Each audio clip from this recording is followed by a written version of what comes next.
వినాయక చవితులు వస్తాయా? ఎక్కడ్రా? ఇంగ్లీష్ నెలలో ఒక వినాయక చవితి, తెలుగు నెలలో ఒక వినాయక చవితి.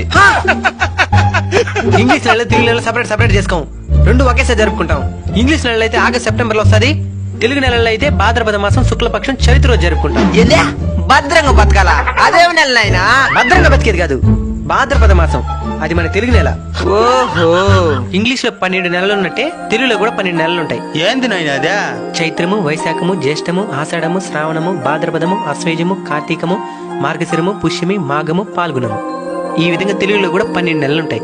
ఓహో, మళ్ళీ ఏదో శుక్లపక్షి అదేది అన్నేవే? పక్షికి ఎదురుదే పక్షం, శుక్లపక్షం. అంటే ఏంది నాయనా? పక్షం అంటే 15 రోజుల కాలం. ఒక నెలకి ఎన్ని రోజులు ఉంటాయి? 30. అంటే ఎన్ని పక్షాలు? 2. 2 పక్షాలు. ఒకటి శుక్లపక్షం, ఇంకోటి కృష్ణపక్షం. ఇప్పుడు జరిగే శుక్లపక్షమో కృష్ణపక్షమో మనకి ఎక్కడ తెలుస్తుంది నాయనా? మంచి ప్రశ్న. మీరు గమనించుంటారు, చంద్రుడు చిన్న సైజులో ఉండి పెరిగి పెరిగి పెరిగి పెరిగి పెద్దగా గుండ్రంగా అయిపోతాడు. దాన్ని ఏమంటారు? పౌర్ణమి. సూపర్. ఈ విధంగా చిన్న సైజులో ఉన్న చంద్రుడు పెద్ద సైజులో గుండ్రంగా మారడానికి 15 రోజుల టైం పడుతుంది. ఈ 15 రోజుల టైం నే శుక్లపక్షం అంటారు. అయితే కృష్ణపక్షమా? మళ్ళీ గుండ్రంగా ఉన్న చంద్రుడు కరిగిపోయి అసలు కనబడకుండా అయిపోతాడు. దాన్ని ఏమంటారు? అమావాస్య. ఎక్సలెంట్. ఈ విధంగా గుండ్రంగా ఉన్న చంద్రుడు కూడా పూర్తిగా మాయమైపోవడానికి 15 రోజుల టైం పడుతుంది. దీన్ని కృష్ణపక్షం అంటారు. ఓహో, అయితే లాస్ట్ లో ఆటోలు తిట్టుకుంటారే నా చవితి అని, ఆ విధంగా చెప్పినవే ఏందదే?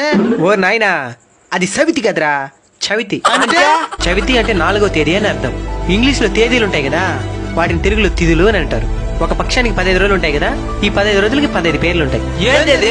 పాడ్యమి, విధియ, తదియ, చవితి, పంచమి, షష్ఠి, సప్తమి, అష్టమి, నవమి, దశమి, ఏకాదశి, ద్వాదశి, త్రయోదశి, చతుర్దశి, పౌర్ణమి లేదా అమావాస్య.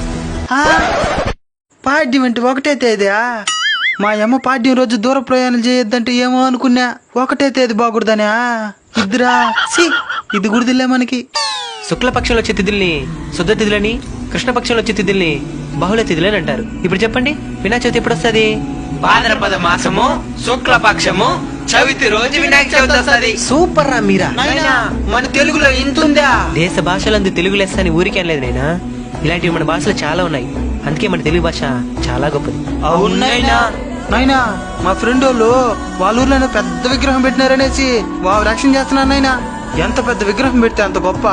వినాయకుడు ఎత్తుబట్టి గొప్పతనం రాదు నైనా, మన భక్తి శ్రద్ధలతో చేసే పూజల వల్లే గొప్పతనం వస్తుంది. నువ్వు నీ చేతులారా చిన్న గణపయ్యని చేసి ప్రేమగా పూజలు చేసినావు అనుకో, గణపయ్య 100 అడుగుల విగ్రహాన్ని వదిలేసి కూడా నీకోసం ఆ చిన్న బొమ్మలోకి వచ్చి నిన్ను ఆశీర్వదిస్తాడు.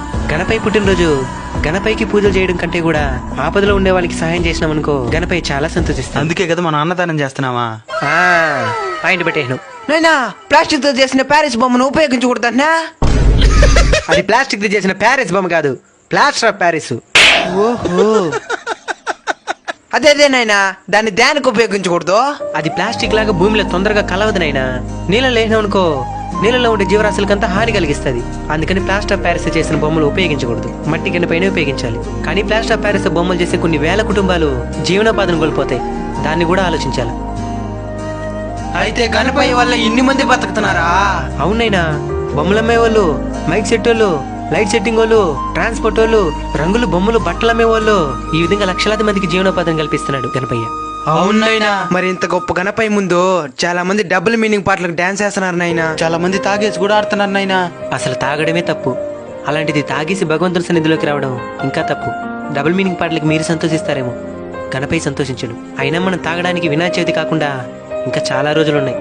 అంతగా డబుల్ మీనింగ్ పాటలకే డాన్స్ చేయాలనిపించినప్పుడు మనకి మన ఇల్లుంది, అలానే ప్రైవేట్ ప్లేస్లు ఎన్నో ఉన్నాయి. అంతేగాని తాగేసి వచ్చి దైవ సన్నిధిలో ఆడడం చాలా తప్పు. ఆల్రెడీ చాలా మంది మన సనాతన ధర్మం ఎప్పుడెప్పుడు నాశనం అయిపోతుందా అని ఎదురు చూస్తా ఉన్నారు. అలాంటి వారికి మనం చేసి ఈ పనులన్నీ ఆయుధాలుగా మారిపోతాయి. తాగేసి గుడి దగ్గర ఆడడమే మీ సంప్రదాయం అని ప్రశ్నిస్తారు.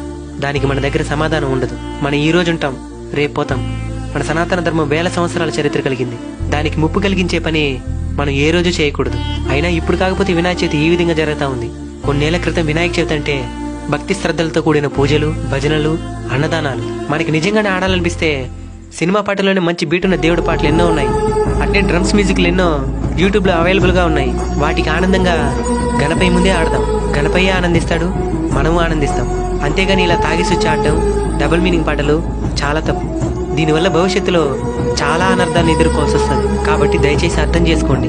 ఈ వీడియోని వీలైనంత మందికి షేర్ చేయండి. వ్యూస్ కోసం కాదు, కొంతమంది అయినా మారుతారనే ఆశ. మీరు కూడా మీ కుటుంబ సభ్యులకి, స్నేహితులకి అర్థమయ్యేటట్లు వివరించండి. అవును, మీకు వినాయక చవితి శుభాకాంక్షలు చెప్పడమే మర్చిపోయాను. అన్బీటబుల్ కల్చర్ కుటుంబ సభ్యులందరికీ వినాయక చవితి శుభాకాంక్షలు. మంచి ఇన్ఫర్మేషన్ వీడియో అందరికి షేర్ చేయండి. జై హింద్.